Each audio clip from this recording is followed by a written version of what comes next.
Coming up on the Get Lean, Eat Clean podcast. Food choices fixed, get your food choices taken care of, like as far as the right foods to eat. And then from there, you can say, okay, well, now the next thing I'm going to do is I want to simplify my menu a little bit. I want to make my menu to where I'm eating, rotating through a list of items that I love that are maybe like about 10. The average person eats about 10 different items in any given period, where you got your eggs, your ground beef, your typical, and all that stuff doesn't even take any type of macro counting. But as Right. long as you're kind of going through that list, you're going to see that you're going to prevent the risk of overeating and things like that because you're just keeping the menu simple. Hello, and welcome to the Get Lean, Eat Clean podcast. I'm Brian Grin, and I'm here to give you actionable tips to get your body back to what it once was 5, 10, even 15 years ago. Each week, I'll give you an in-depth interview with a health expert from around the world to cut through the fluff and get you long-term sustainable results. This week, I interviewed podcast host and health coach Danny Vega. We discussed his morning routine, his favorite health rule, along with his daily eating routine, what he learned from extended fasting, the advantage of mindful eating, and the importance of mobility. Lastly, we discussed on his one tip to get your body back to what it once was. This is my second time around talking with Danny. I hope you really enjoyed the interview. I did. And thanks so much for listening and enjoy the show. All right. Welcome to the Get Lean, Eat Clean podcast. My name is Brian Grin, and I have Danny Vega on, the second part 2. He's a podcast host, coach, father, a lot of other things. And I'm happy to have you on, Danny. Thanks for having me on, brother. Like I said, I love shooting the breeze and getting on these podcasts to talk about what we do every day and what our passions are. So just love the opportunity. Yeah, I appreciate you coming on. This is part 2. And I know we were trying to look back. It was maybe almost a year ago we talked. What has changed since then? I know we're like getting out of the quarantine. I think things are opening up. How are things going with you and your business and clients and things like that?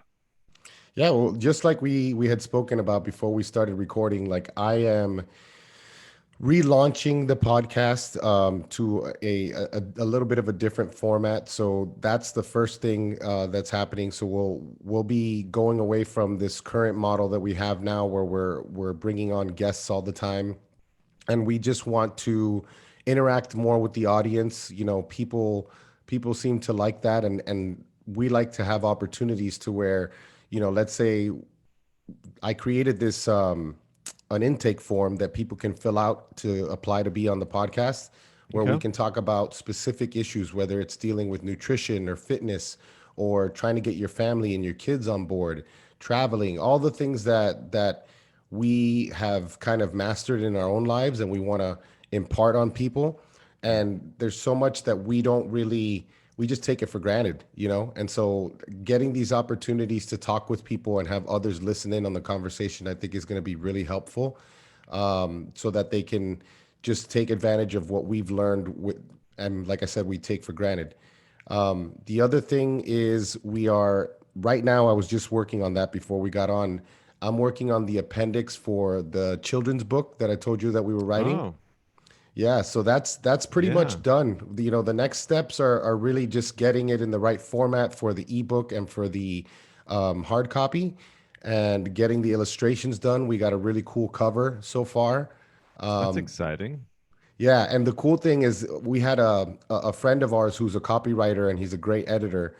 We paid him to run through it one more time, and because we had gone through it so many times, we were still finding grammatical stuff, spelling Hmm. stuff, and he gave us the idea to make that appendix, which I've been telling people, like on interviews when we talk about the book, about how exciting it was to pay homage to people in my life, experiences in my life, and all these other issues that go into even just writing, like the names of characters and certain anecdotes in the book.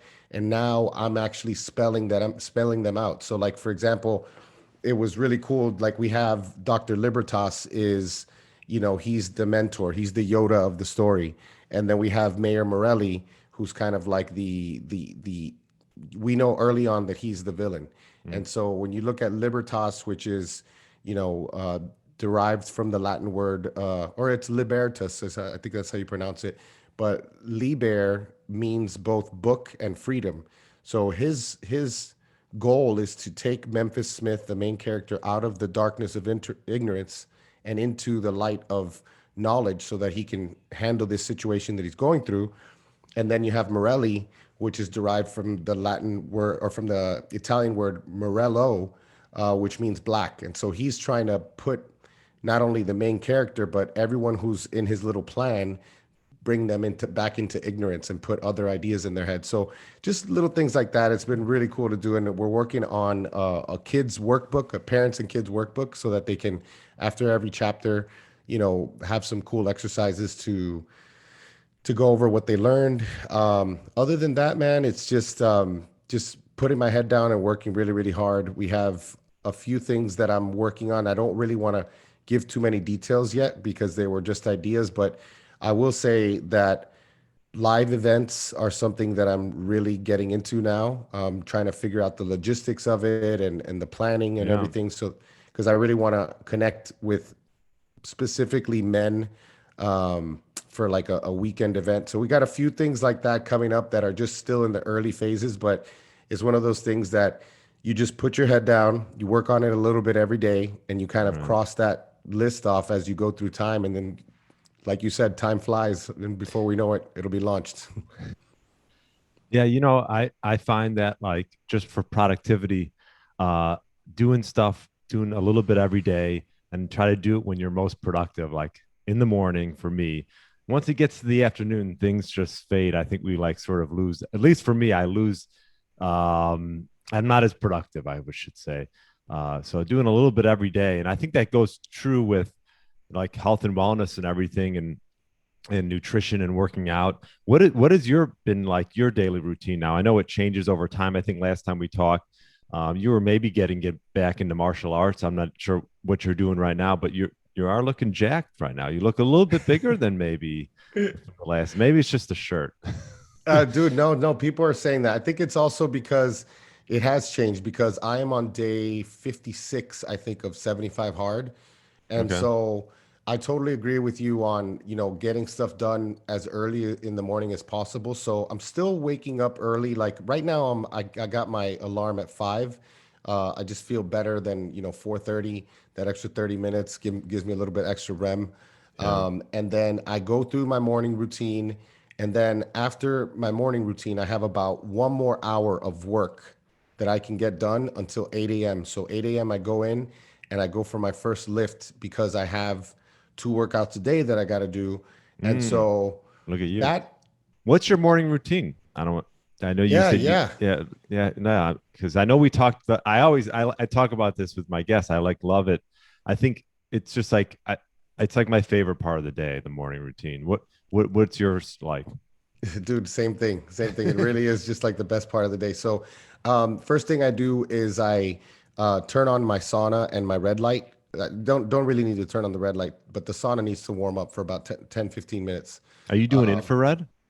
Yeah, it's an infrared sauna, Okay, which I me too. love. It's a sun lightened, so it has a pad and it has a dome, Mhm. and it will warm you up really quick. The only thing kind of sticking out is my head. Okay. You don't really want to, you know, fry your brain. So my head is the only thing sticking out, and it does provide infrared. And then also put the red light therapy, which is also infrared. So the red light is good for hair and skin and, like, anything that's on the surface for healing and things like that, but it won't penetrate past the skin. The infrared will. And so the infrared, I'm shining that infrared on my head for that 20 minutes that I'm in the sauna. And that's all the mitochondria in my brain. It's just energizing my whole brain. I honestly think that was part of how I got through last year, where I was losing sleep and my habits were getting bad because of the anxiety and everything. It was one of the ways that I kind of hacked myself into some sort of productivity with less sleep. But So while you I'm go. in that, yeah, go I'm ahead. sorry. So you go on the infrared. How long you in there for? So yeah, it's 20 minutes every day. So that I have the infrared and red light set to 20 minutes. So as soon as I get into the sauna, I know I'm done when the light turns off. Okay. So that whole time I'm in there, The first thing I'll do is I will open up an app called Abide. It's like a prayer and meditation app. So there's something to focus on every day.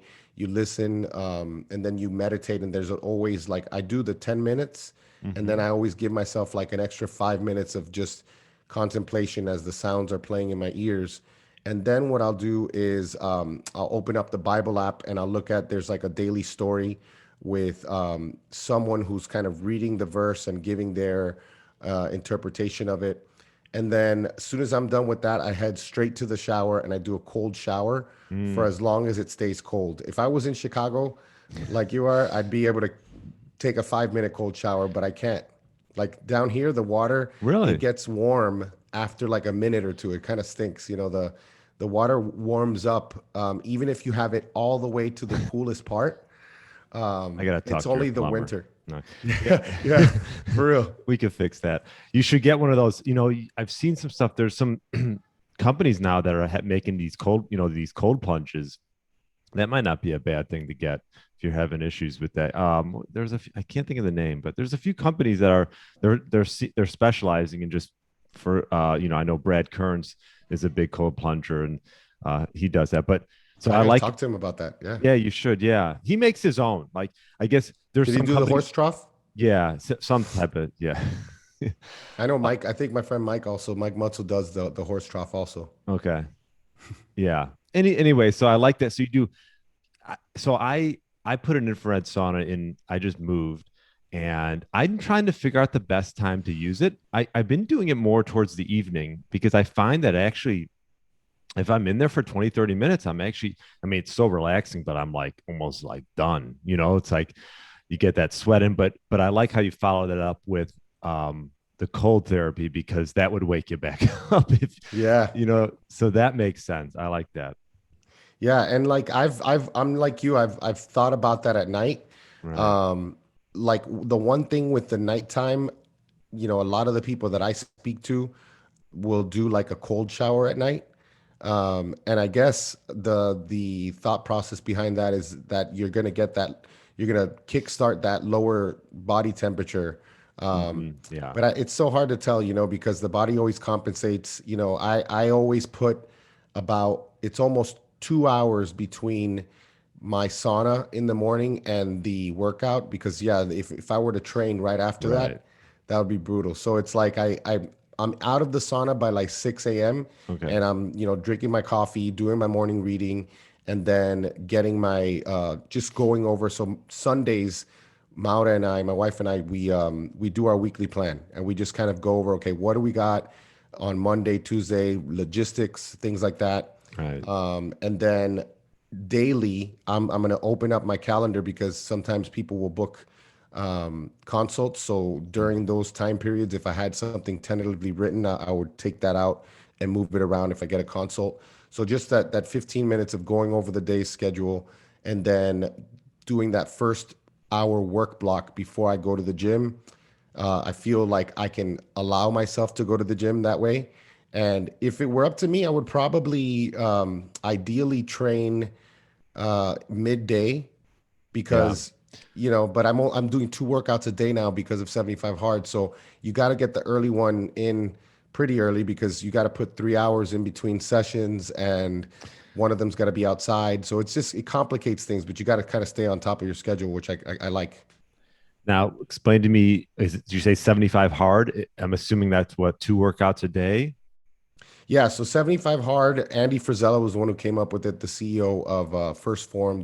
I've never really taken the supplements, but the guy's really smart. He came out with this in 2019, and it was just a really simple challenge to where if you want to transform your mind and get on like the right path, this is a great start because it's basically you do 10 pages of reading a day and it's nonfiction and it's got to be not an audiobook obviously. um, then you have to do a gallon of water. You have to do two 45-minute workouts. One of them has to be outside. You have to follow a specific diet. Whatever you outline for yourself, you follow that diet. And there's no cheating or alcohol for 75 days. I believe those are all of the daily requirements. And you go through that checklist. And if you don't hit one item on the checklist, you got to start back on day one. Mhm. So that's why we've had times where we've had to walk almost at midnight to get in like a 45-minute workout because we've No, been yeah. traveling and lots of things like that where you have to adjust. But I think it does help you get stronger because those are the typical excuses that we give ourselves and give ourselves a little too much leeway. Hmm. But I am looking forward to a break. There's a whole year long process that you can do. Like, let's say you do 75 hard, you can do phase one after. And I think that one you add like a 5-minute cold shower. And there's Yeah. like little habit stacking opportunities throughout each phase. But I think you get a break between phases. So I'll play around with that midday training session because I think it's just perfect. I really do agree that the morning is the most productive time of the day. I do things later in the day and they take probably 50% longer. It's Yeah. crazy. Yeah. And you know what? I changed when I used to work out. Like I was more of a morning workout, but then I realized I wanted to do like just producing things for my business in the morning because that's when I was like sharp. And like I've been doing the midday workouts like 1, 2 o'clock, and then and then usually I'll actually we could talk a little bit about this, but then so I'm in a fasted state. I've been doing fasted workouts. I really like them. I might have a little pre-workout, maybe just a little caffeine or something, and then I'll just work out, and then typically after that I'll break my fast, and you know that's been a good routine for me. Are you what I know you and we'll talk about it. I know you did a longer fast, but what is your fasting times looking like now? Yeah, so like that depends on the day. So Okay. I have some days where I have, like tomorrow, for example, I'm doing twice a week where I'm training with my buddy Zach. He's a movement guy, and he's at a place called Movement Therapy. I think it's called Movement Therapy. Okay. Um, and we do all types of stuff with kettlebells, opening up my hips, my spine, Oh, my knees, all these things that I've just like really ingrained these bad patterns from lifting heavy all these years. And right. so on a day like that, like tomorrow, I'll go to him at 9 a.m. and then I'll come back and I won't eat until 11:30. And then I always cut off my food at 8 p.m. because Yeah. since I was already following the ketogenic diet, I wrote in for myself another rule, which has been my favorite rule, which is cutting off my food at 8 p.m. Mm. Um, so that's something that's been really helpful, just cutting off my food at 8, because before I would say, well, I know I'm not supposed to do this, but I'm gonna do it anyway. You know, it's kind of like you don't take it as seriously unless there's some sort of real rule behind it. And so but today I trained at 8, and then at 9:30 I had my breakfast, and so now I won't eat again until like 4:30 or Oh, so. And then I'll take the boys to their jujitsu. I'll do my daily mile, which I'm still doing that. So I got to jog a mile, and okay. then the rest of the time I'm walking. So I usually do on those workouts, it's usually like 3 to 4 miles in 45 minutes. It's nothing crazy, but it's pretty much every day. And yeah, and So then I come back home and I have my keto brick when we get back, and I'm cut food off at 8 p.m. So it's 3 meals a day. Either the first meal is going to be around 9:30, 10 a.m., or I'm going to skip breakfast and have lunch at like 12, have my dinner like 4:35, and then have my keto brick at like 7:30 or maybe 8 latest. nice. Yeah. Yeah, I've been having those keto bricks. They're What's they're your almost favorite they're flavor? almost too good. They're almost too good. So Dude, I try I can't not have one. It's hard for me to have a really. half. I have, what I find that I just throw them in from time to time. I mean, chocolate peanut butter, anything like that. Yeah, yeah, that's what I got a bunch. I love peanut butter though. When I'm finished with these chocolate peanut butter, I'll go back to peanut butter because the peanut butter by itself is awesome. Yeah, yeah. Um, so okay, so you're and I'm the same way. My eating routine depends on like my workouts and what I'm doing during the day. Like today might be more of a recovery day, so I might just wait longer for that first meal, and then on other days, if it's a heavier workout, I might just try to consume a little bit more, and that's typically what I try to do on a day-to-day basis. But I think a great tip, like you mentioned, is, and I talk about it all the time, is pick a time at night to cut off eating. because so many bad things can happen. Nothing good happens after, like you said, like probably 8 o'clock, I'd say is the latest you probably want to cut it off. Yeah, man, bad sleep, I mean, you're just disturbing your circadian rhythms. I mean, Right. there's just so much of it, and it's just usually that time, that type of decision at that time of night is nearly never about hunger. It's Right. always about some sort of seeking behavior, whether it's to, calm you down, or I want something that tastes good. It's never like, oh, I want to have, a ribeye at midnight. Nobody really goes for that one. Right. If you're going to have something at midnight, it's probably going to be sugar for the most Yeah. part, right? Yep. And yeah, one of the things that I like to do after I eat, so I don't like keep going, or like, you eat and then, because I think just eating some can lead to, even especially if it's not something that's refined, can lead to just more eating and Yep. overeating. So I like to go for a walk after I eat. That's good. Sometimes we'll do that. I thought you were gonna say the one that I like to do, which is brush your teeth. Oh, yeah. You know what? I like that one. Yeah. I'm just like, all right, this Yeah. place is closed. The teeth are brushed. I put the brush down. There's Yeah. nothing else I could eat. I like that one. Kitchen's closed. I brush my teeth. I can't eat anything else. Yes. I like that hack. Let's talk a little bit about, I know you did it. I think you did it a few months ago. Did you do a 76-hour fast, Oh right? yeah, man. Yeah, that was awesome, dude. Yeah. And I've done, I fast every day, but, intermittent fasting. I don't extended fast. I've done some. I did a 3-day one, about a couple months ago. But I'm curious to know how that 76-hour fast went and what you learned from it. Dude, it was definitely a big learning experience because I had done two previous 72-hour fasts.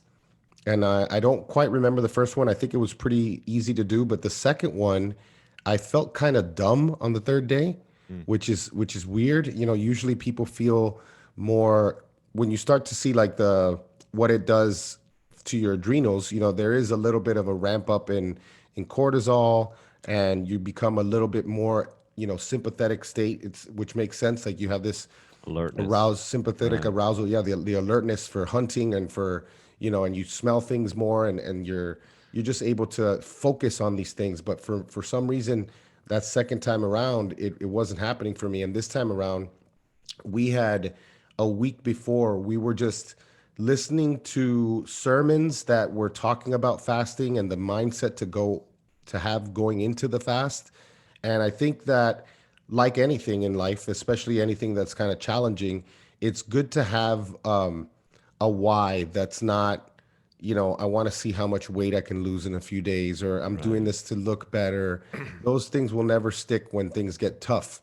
And so for me, and this is an idea that goes across all belief systems, the idea of, like the Stoics talk about, like one is not rich because they have it all. One is rich because they lack want. Like they don't have that desire. And the only way that you can really work on things like that is to experience that desire and abstain from partaking in whatever it is. And there's nothing better to do that with than food. Right.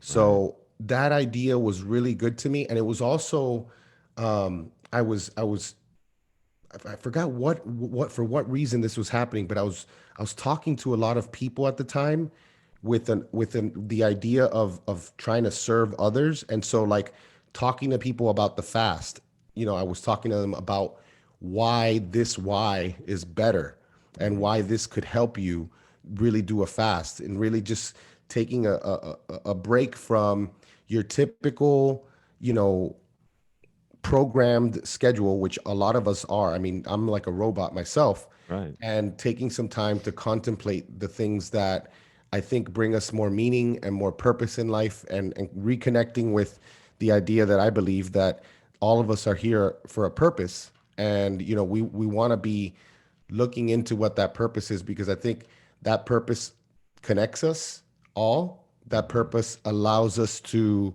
help others more, and anything that can kind of get you outside of your ego and able to serve others better, it's just a good thing, you know. So it was a great idea. It was a great experience, and I remembered looking into it. I was like, okay, I started my fast a little bit earlier. I think it was like Sunday at like 11 or 12 p.m. or something, and I didn't end it until Friday, uh, whatever it was, 76 hours. And I just kind of I could have probably kept going, but I was like, you know what, I'm not gonna fast another day, and this is a new benchmark now. If I want to go more now, just beat that benchmark. I don't need to blow it away. I got 4 hours on my last benchmark now. Maybe next time let's try to push it to, 84 would be a good one, because that would be an extra half day. So Mhm. if you started on, let's say on a Sunday at 12 p.m., that would be Monday, Tuesday, Wednesday. Maybe I started on Monday, but either way, Yeah, yeah, right, Monday to Friday, four yeah, days. Yeah, and it is amazing what you can learn just from abstaining from things, right? Like I think we're just in a society where we can get everything at our fingertips right away, uh, it's crazy. right? It's true. It's true. Everything. Oh, you can have things delivered within the day. You don't even have to get off your couch. I know, I know. It's like Amazon Prime. Like you Yep. order, there's like someone at your door, like 5 hours, like 3 hours later, like it's crazy. I've done some longer fasts. What would you say the biggest thing you learned? And you did it with your wife, right? Yeah, that was the other cool thing, that we Yeah, did that that's together, and like, nice. you know, we were kind of reading the same things and talking about the I same think that things. helps to have someone to do it with, don't you think?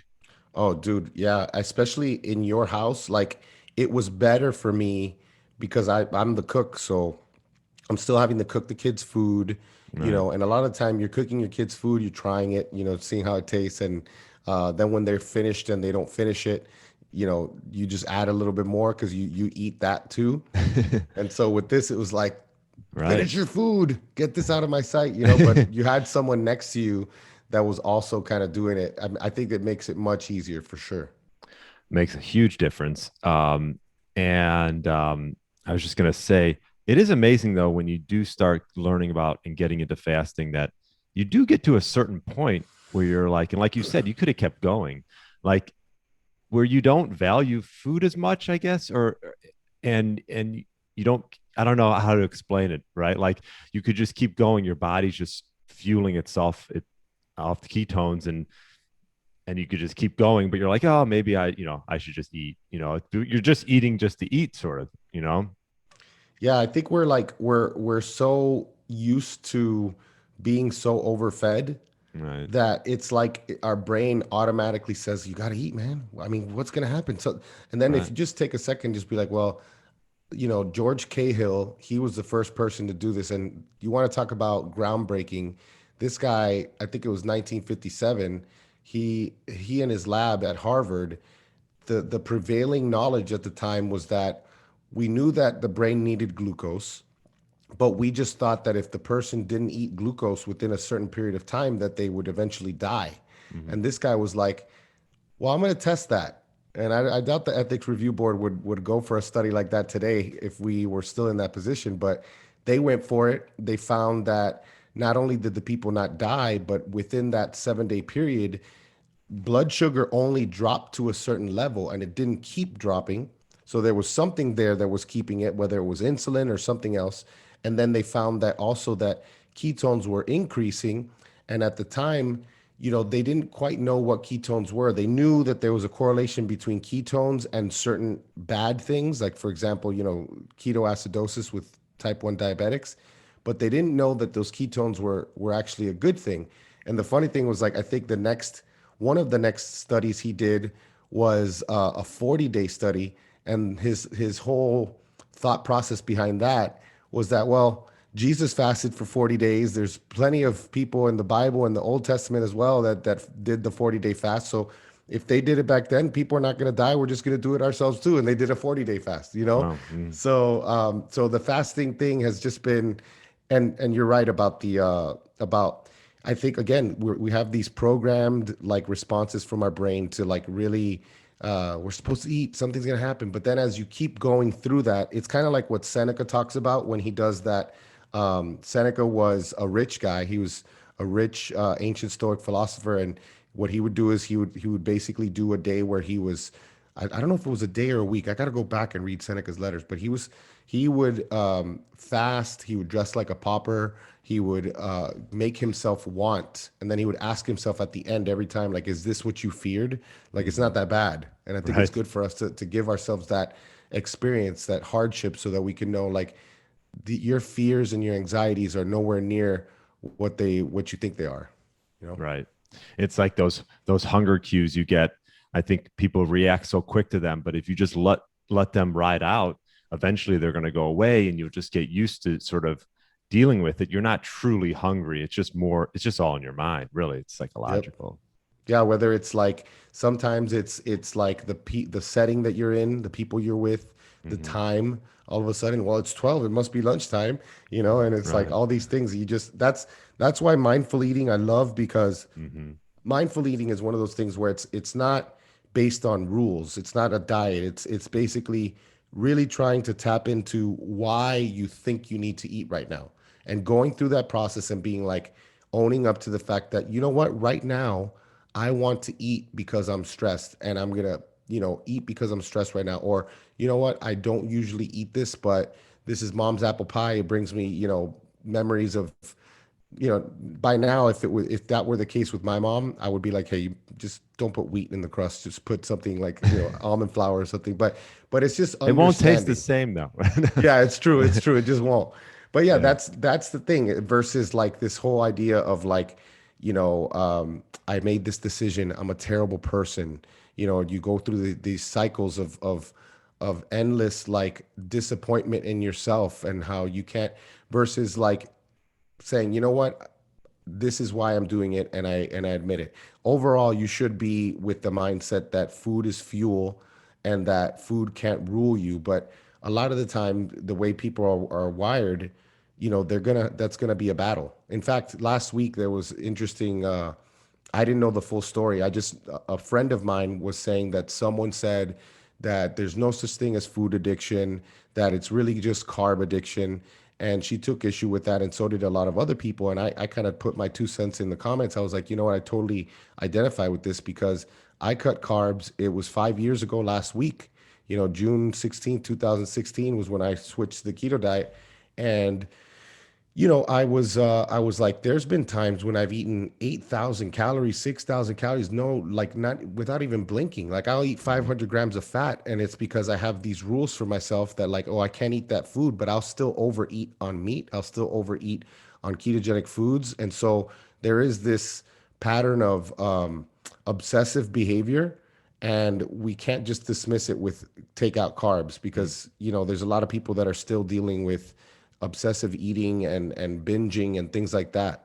So, but it was a definitely an interesting conversation. I think a conversation that we should have, because if people are going into a ketogenic diet, for example, and thinking that this is going to be just switching your food is going to be the final answer to this problem that's been plaguing you, you're going to see really quick that you need to adjust your expectations, and you're going to probably see that there's going to be other work that needs to be done as well. That's probably more psychological, and things related to that aren't just like physiological. Right. So what you're pretty much saying is just because you switched, because keto is sort of a hot, obviously, trend. I wouldn't even call it a diet, just a way of eating. And I'm pretty the same way. Like I'm very low carb. I just feel better on it, but I don't count I don't count my macros or anything. But what you're saying is people could still have an issue in the sense that you can overeat on a lot Yeah. of this stuff. I mean, first of all, there's so many of these keto snacks out there that, Oh yeah. right? It's That's like another thing. Yeah. you can go crazy with that. Like you said, a lot of times you have to overcome the psychological battle that goes on. And like you said, what are the type of things could someone do? I mean, switching to the type of fuel that you're fueling your body with is one step. What would be some other steps to overcoming overeating and things like that? I'm so happy you asked that, because this is something that bodybuilders have known for decades, and it's something that I think we should look at in our community, which is, the what is it called, sensory specific satiety, which is basically the just picture any animal in the animal kingdom. You never see them in the wild with an obesity problem. I mean, you don't see fat lions on the Sahara, on the savannah, just being fat, and it's because what is in their habitat is their menu, and it may be like 4 or 5 different things. The lion will eat a whole zebra, and then he won't eat again for another week or two, Hmm. but he's going to crush that whole thing, and it's because he is eating the food he was designed to eat. Well, Hmm. here come these humans with these big old brains and the ability to process foods and make things that are not usually edible into edible food Hmm. items the way we process them. And we continue to introduce all these new different flavors and forget about it with this, food science in the 70s. Right. We started to see, oh, well, if we add sodium and sugar, we can Hmm. really bring out the sugar. And it's like it's tapping into all the same pleasure areas of the brain. And so, what I'd like to focus on is the monotony effect, which is keep your menu as simple as possible, and do it in a way, like you said, you're not. Let's start with, it's kind of like my friend Drew says, it's like if you have this huge tree and you need to sculpt a beautiful, intricate sculpture out of it. The first thing you're going to do is you're going to get your chainsaws and you're going to get your big tools that are kind of the low hanging fruit of things that you need to do, and you're going to cut into that. And then when the tree's down, now you're going to start taking like the hatchets and the axes, and then at the very end is when you're going to be chiseling things in. It's the same thing with this. Like, let's get your food choices fixed, get your food choices taken care of, like as far as the right foods to eat.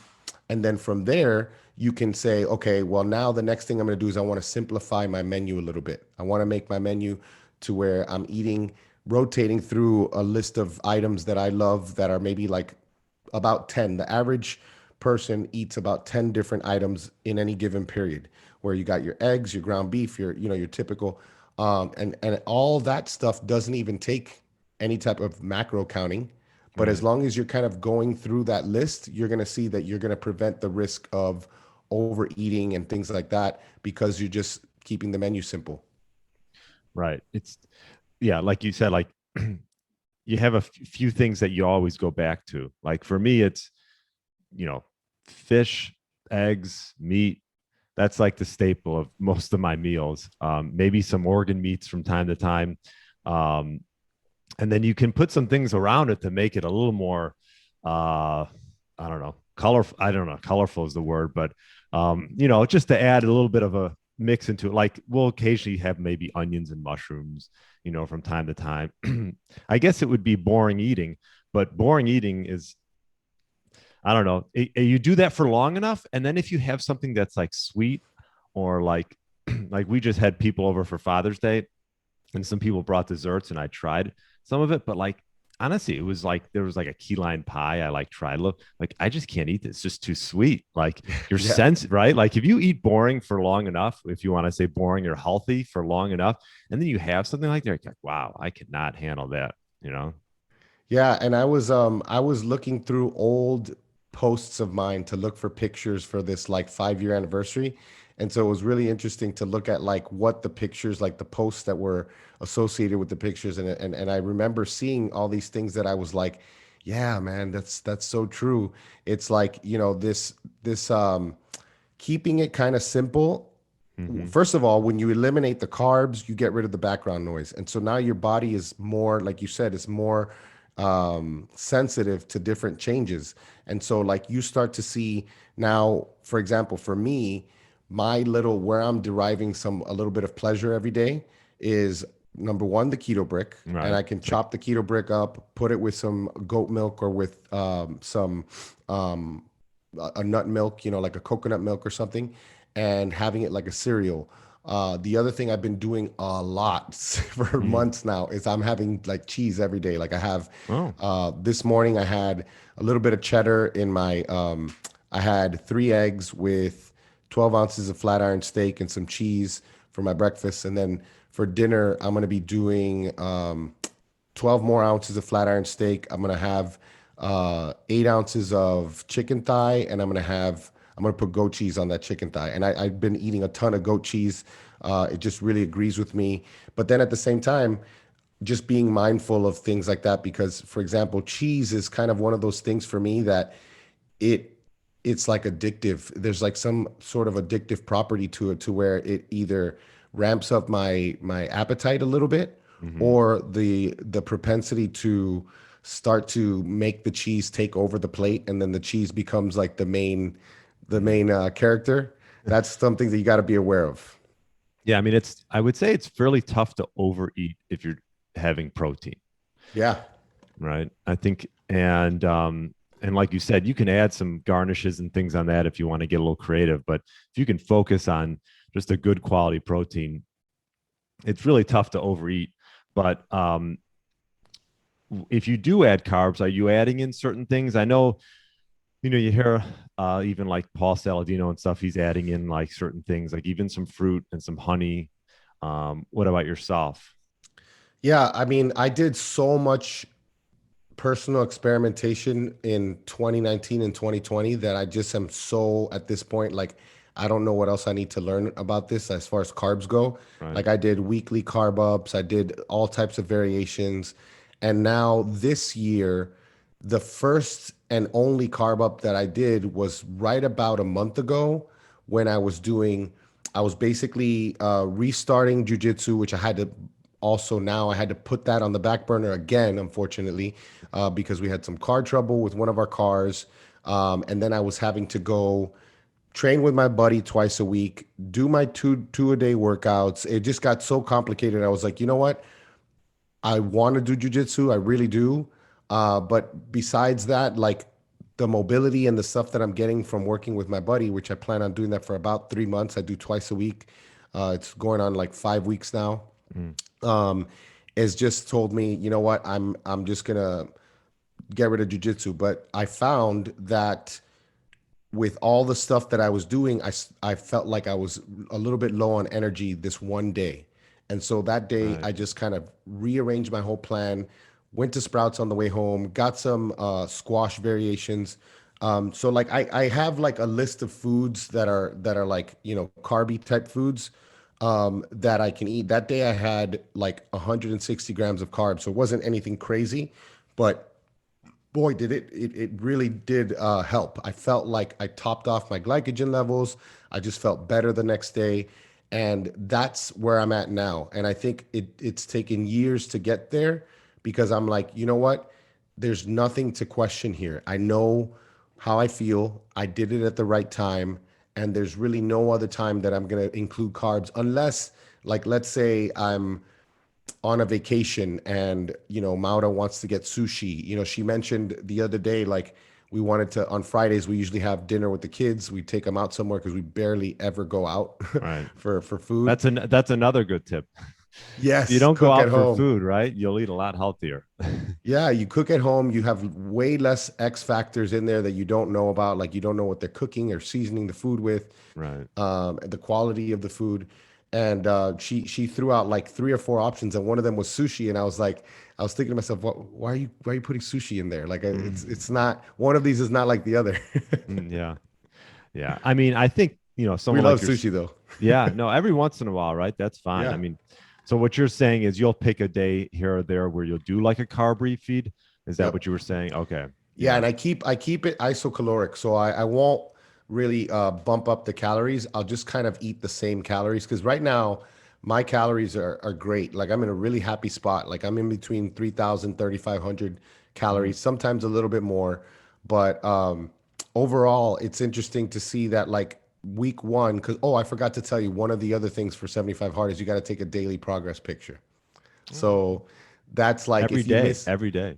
every single day. And Oh. like, if you get the app, I think the app costs $5. I'm like, I'm giving this guy my money, because I'm really a dopamine driven person, and checking off those boxes every day is like Hmm. little dopamine hits. So it's like, at the end of the day, you better look at your list and you better make sure you got everything in. And that's one of them, is take my progress pick. I hate weighing myself for some reason in the last year. Yeah. So I haven't weighed myself, but you can visibly see how much leaner I am, and I'm not counting calories. I'm just following a plan, and I'm having some sort of discipline to my day, and it's translating into like a leaner waist, and just more muscular and all that stuff. Yeah. It definitely. I'm not a big fan, especially with my clients, of having them weigh themselves every day, even every Yeah. week. I think, a lot of times, like you said, it's how you feel, it's how your clothes fit you. Um, and you can tell more than anyone, right? How your clothes fit and how you feel. Um, and as far as lifting, you're doing one lift. Are you taking a day off? Well, Or there's no days off. yeah, So I okay, mean, on Saturday and Sunday, for example, this week I did uh both days I did my mile and walking. So both days I got in like 3.5 miles. And then one of the days on Saturday we had a my son's hip hop recital. So Maura and I had to go for a walk like at 10 o'clock at night, hmm, which kind of sucks because I didn't think it was going to be that long, but some of these things drag on. And then the other day we did 30 minutes of walking, and then I did the other 15 minutes of doing the specific stretches that I'm going through, like with my hip mobility. rotators. Yeah. Yeah, all the areas that I'm working on. Yeah, I think that mobility aspect is so important because, I'm sure, like a lot of my clients are 40 plus, 50 plus years old, and they don't do anything. Like even if it's just like 10 minutes of like some mobility work, like in the morning. I like to do like probably a 20-minute mobility work every morning.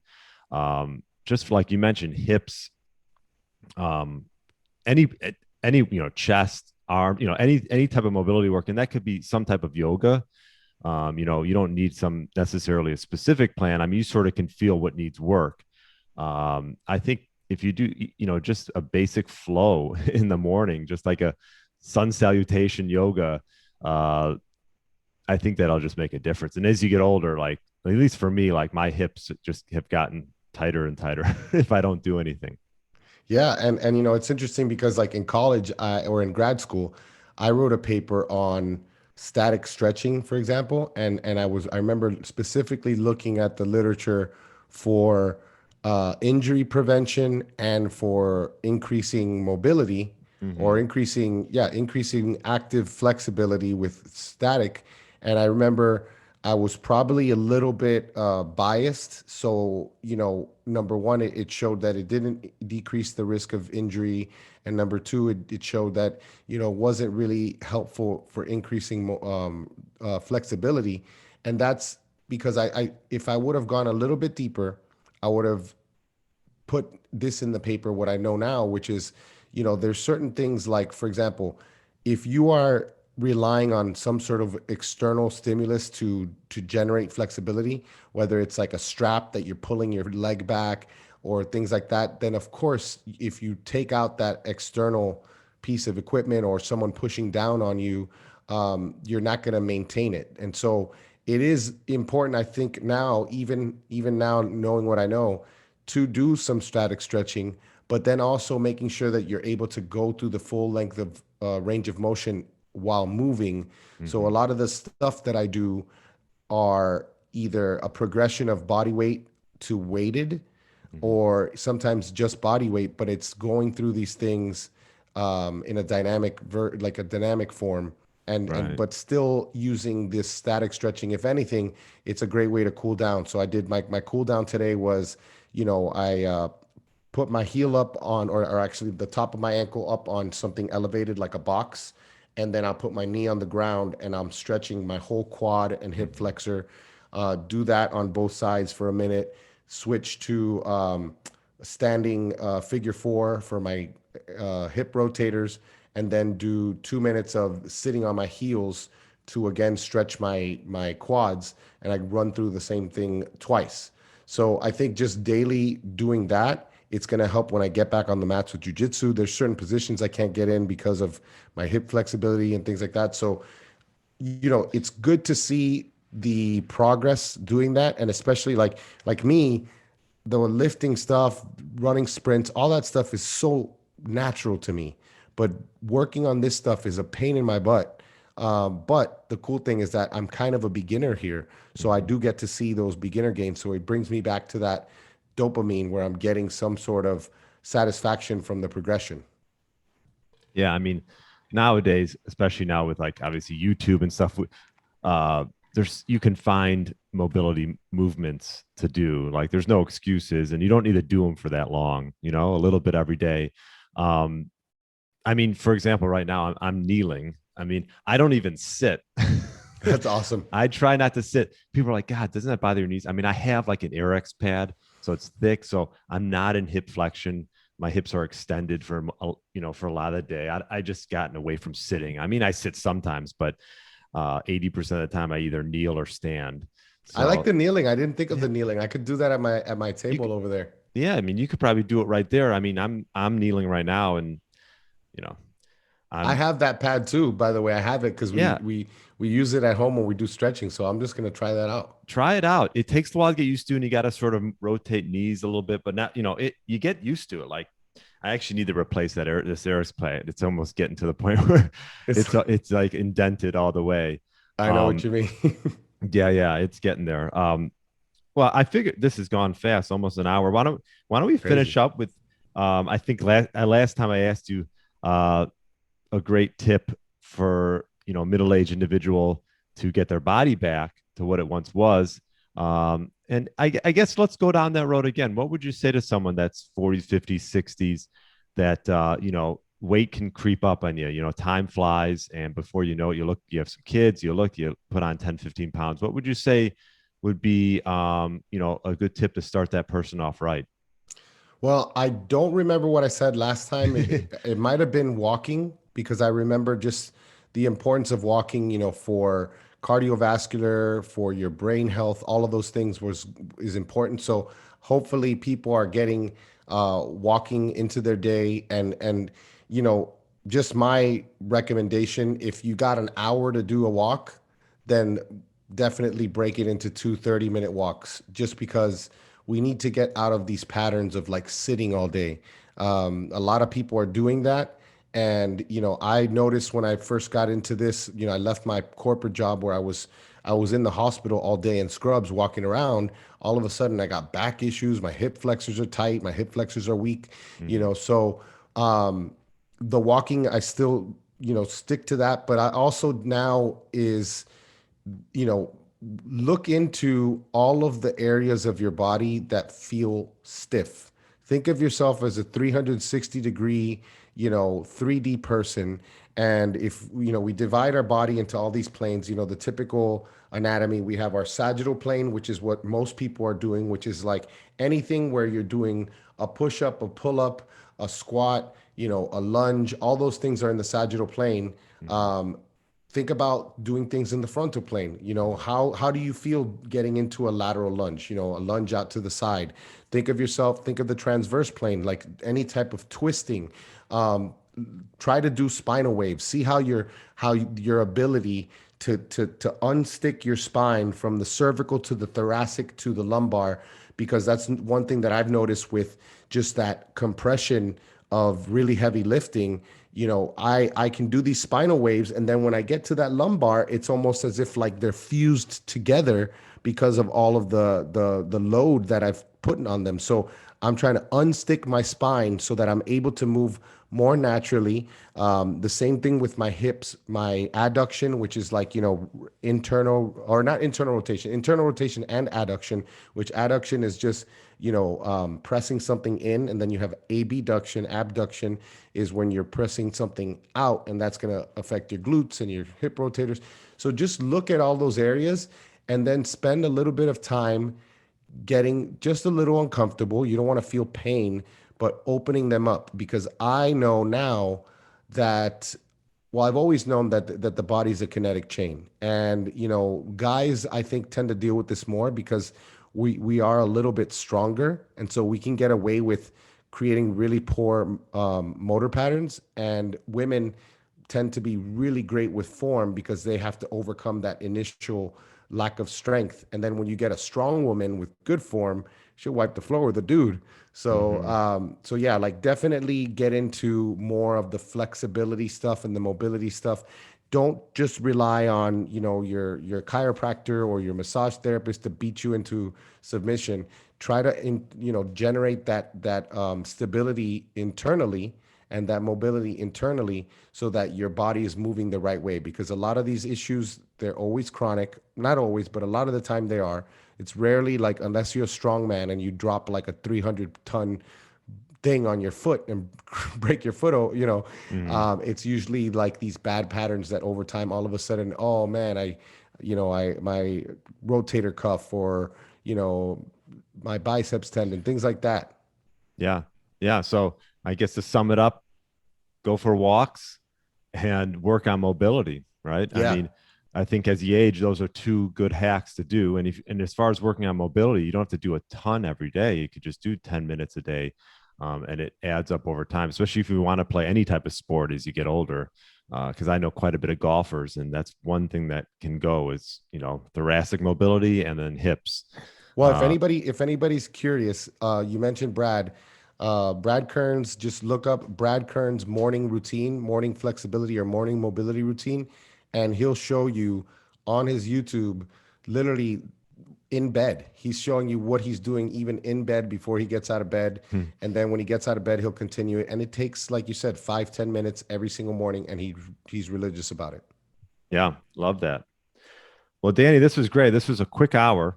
Yeah, dude, I seriously. know. I don't know where time goes, but I appreciate you coming on, and we'll look out for all the new things. Where's the best place if they just want to see some of your new stuff that's coming out? Well, definitely check out fatfield.family. That's our Okay. website. That's where the podcast and everything is, our blog. I'm doing something on the blog right now with leading up to the launch of my wife's athleisure brand in September. So Oh, I'm nice. helping her with that, and I'm going through kind of the daily things that I'm doing to really show like how I've learned from people that are really good at promoting products and launching products and building teams to Hmm. promote and launch products. And DannyVega.ms on Instagram is where I'm most of the time doing my stuff. Awesome. Well, Danny, I appreciate it. We'll look out for your kids' book as well. Yes, can't wait for That's that. exciting. All right. Well, thanks so much for coming on. Thanks a lot, man. Hey, Get Lean, Eat Clean Nation. Are you a man between the ages of 40 and 60 years old looking to lose inches around your waist, have significantly more energy throughout the day, and gain muscle, all while minimizing the risk of injuries? Well, I'm looking for 3 to 5 people to work one on one with in my Fat Burner Blueprint signature program, which I've developed by utilizing my 15 years experience in the health and fitness space. This program is designed specifically for those committed to making serious progress towards their health goals over the next 6 months. We will focus on sleep, stress, nutrition, meal timing, and building lean muscle. If this sounds like a fit for you, email me at brian@briangrin.com with the subject line Blueprint. That's brian@briangrin.com with the subject line Blueprint. Thanks for listening to the Get Lean, Eat Clean podcast. I understand there are millions of other podcasts out there, and you've chosen to listen to mine, and I appreciate that. Check out the show notes at briangrin.com for everything that was mentioned in this episode. Feel free to subscribe to the podcast and share it with a friend or family member that's looking to get their body back to what it once was. Thanks again, and have a great day.